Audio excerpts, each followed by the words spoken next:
ជំរាបសួរពុកម៉ែបងប្អូនទាំងអស់គ្នាในរឿងអាអូនមួយដែលកំពុងល្បីជេរបងប្អូនស្រីទៅធ្វើការនៅស្រុកគេ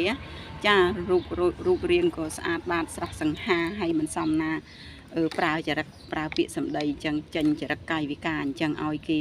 អាប់អោនកិត្តិយសដល់ប្រុសគេផ្សេងទៀតណាហ្នឹងហើយខ្លួនជាប្រុសហ្នឹងហើយចង់ប្រាប់អូនឯងថាឆេបងប្អូនទៅធ្វើការនៅស្រីនេះណាគាត់ចង់មានចង់បានចាបានគាត់ទៅមិនថាស្រីមិនថាប្រុសទេចាអ្នកទៅក៏គាត់អត់ដោយថាគាត់រកការងារនៅស្រុកខ្មែរធ្វើមិនបានហើយគាត់ឃើញគេទៅធ្វើការស្រុកគេហ្នឹងក៏គាត់បានគេបានលុយបាក់មានស្ដំខ្លះណាហ្នឹងហើយអ្នកខ្លះក៏គាត់ចាប់ចេញទៅធ្វើការនៅស្រុកគេចាដើម្បីយកលុយផ្គត់ផ្គង់គ្រួសារអ្នកខ្លះគ្រប់គ្រងលុយកាក់របស់គាត់ធ្វើការបានវត្តទៅទៀតឲ្យម៉ែឲ្យគាត់មានដល់ឡានមានអីហ្នឹងហើយគ្រូសាគាត់ស្ដុកស្ដំក៏មានដែរហើយអូនឯងថាអីគេទៅធ្វើការនៅស្រុកគេហ្នឹង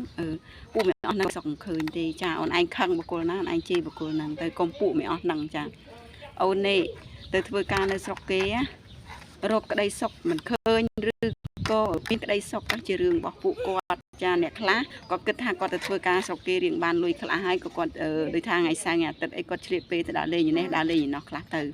ចាអ្នកខ្លះទៅក៏គាត់អត់ទេរីថាមលុយកាក់យកមកទុកឲ្យម៉ែឲ្យគាត់សមនៅស្រុកខ្មែរចឹងទៅចាជារឿងបុគ្គលជារឿងចរិតមនុស្សផ្សេងគ្នាចាចរិតអូនឯងផ្សេងចរិតគេផ្សេងចាហើយកុំជេរដីប្រមាថជាគេមុននឹងជេរគេយកសតិខ្លួនឯងមកសិនថាបើសិនជាគេជេរយើងមានអារម្មណ៍បែបណាហើយដូចបងប្អូនស្រីទៅយកប្តីនៅស្គេនឹងក៏ដោយប្តីមិនស្អាតប្តីក៏ចាស់មិនជារឿងរបស់គេចាអ្នកខ្លះចង់និយាយថាគាត់នៅដូចថាគាត់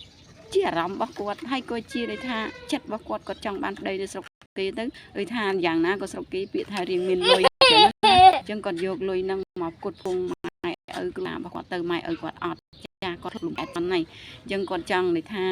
យកប្តីស្រុកគេដើម្បីបានលុយបានកាក់ខ្លះមកជួយគ្រួសារគាត់អាណិតម៉ែឪគាត់ចាហើយសិតតែគេហ្នឹងអីណាឯរកក្តីសុខរកក្តីអីមិនឃើញចាជារឿងរបស់គេទេក្តីសុខមិនក្តីសុខជារឿងរបស់គេចាកុំជេរឌីលខ្មេះគេដល់ថ្នាក់ហ្នឹងចាហើយ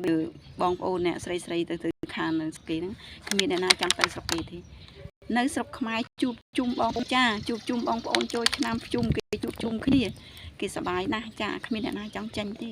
ដោយសារជីវភាពដោយសារពេលខ្លះក៏រកការងារធ្វើនៅស្រុកខ្មែរអត់បានពេលខ្លះជាអារម្មណ៍របស់គាត់ចង់ទៅស្រុកគេចាអ្នកនៅស្រុកខ្មែរក៏មិនប្រកាសថាមានហើយក៏មិនប្រកាសដល់រហូតដែរអ្នកទៅស្រុកគេមិនប្រកាសថាមានរហូតក៏មិនប្រកាសដល់រហូតដែរចាអានឹងជារឿងបុគ្គលជារឿងវាសនារបស់មនុស្សហើយចង់និយាយថាអ្នកដែលជេរអាអូនហ្នឹងខ្ញុំឃើញបើកមើលវីដេអូច្រើនមានអ្នកស្រុកជេរខ្ញុំជេរអាអូនហ្នឹងដល់ម៉ែឪអីចាខ្ញុំសុំម៉ែឪគាត់អត់បានប្រាប់គាត់ឲ្យគាត់ជេរមនុស្សស្រីឲ្យគាត់អីគេចរិតអញ្ចឹងជេរស្ដីគេអញ្ចឹងទេចាម៉ែឪគាត់ចាំគាត់មិនល្អទេខ្ញុំមិនស្គាល់ខ្ញុំមិនដឹងទេតែនេះខ្ញុំគាត់ថាកុំប៉ះពាល់ដល់ម៉ែឪគាត់ជេរតែគាត់ទៅបានហើយចាជេរគាត់ទៅកុំជេរម៉ែឪគាត់ចាអរគុណបងប្អូនអរគុណ